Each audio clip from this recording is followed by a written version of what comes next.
Choisissez d'être heureux. Choisissez d'être heureux. Choisissez d'être heureux.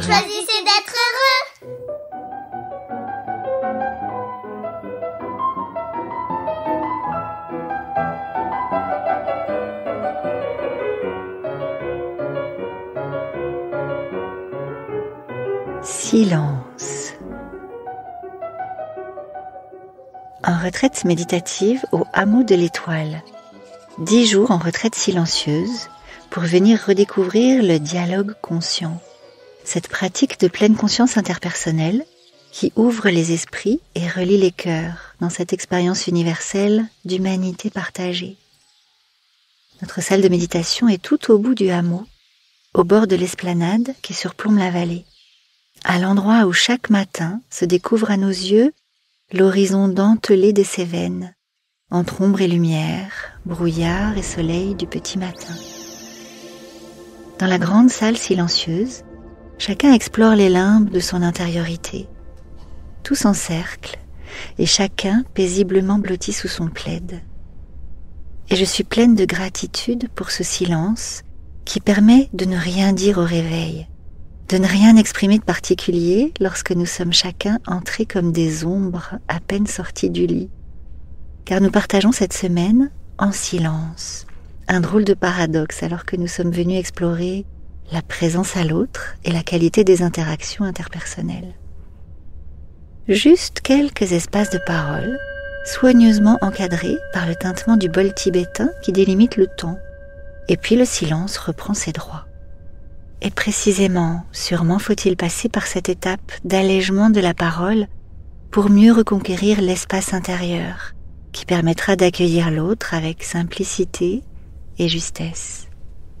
Juste s'installer, retrouver le cercle protecteur de nos silhouettes et puis fermer les yeux, comme on rentrerait à la maison, à l'intérieur de soi. Et comme nous le faisons ici 5 fois, 10 fois par jour, davantage sûrement. À 7 heures pour la méditation du matin, puis à 9 heures en ouverture de la première session. Et puis à 11 heures, à 14h30, à 17 heures et à 20 heures. Sans compter toutes les fois où notre pratique commence par ce temps de recentrage.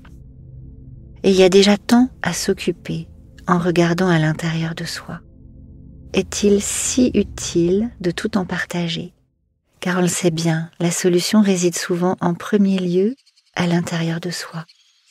Alors ici, on ne parle que pour le strict nécessaire. Et au fil des jours, je m'aperçois que ce nécessaire est bien plus strict qu'il n'y paraît. Il y a tant de situations où il n'est pas absolument vital de mettre des mots sur ce qui se passe pour le partager.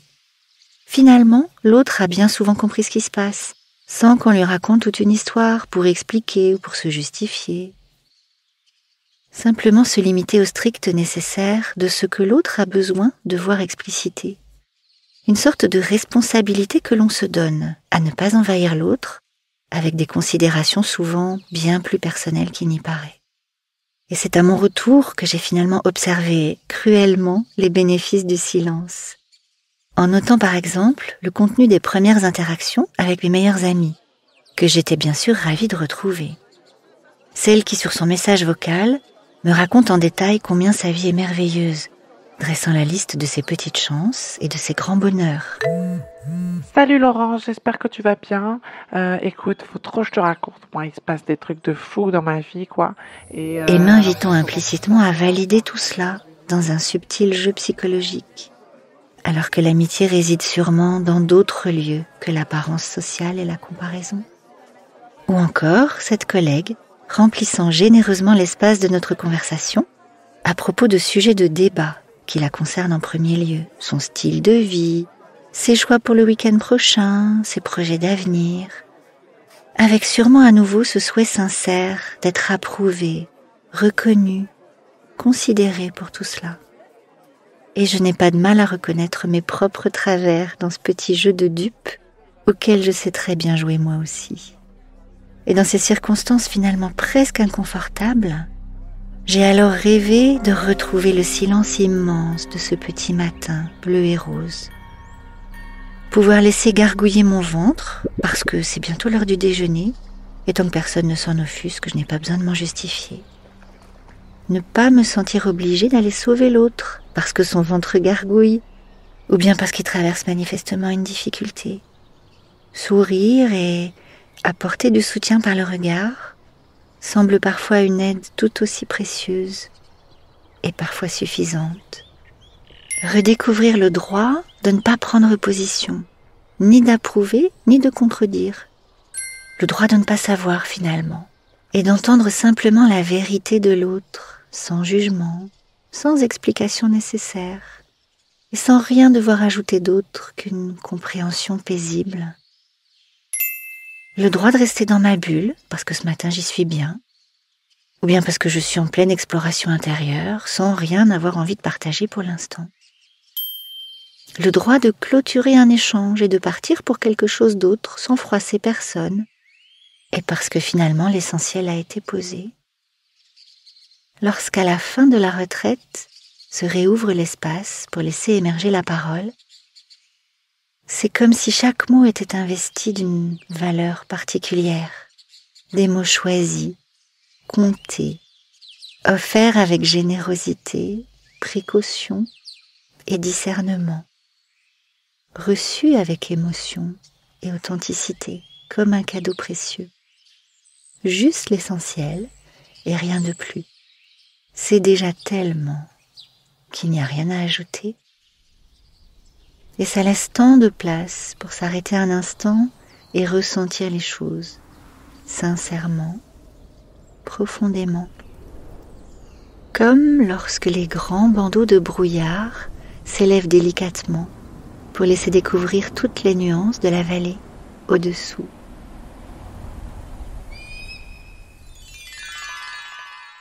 Alors cette semaine, relevez le challenge.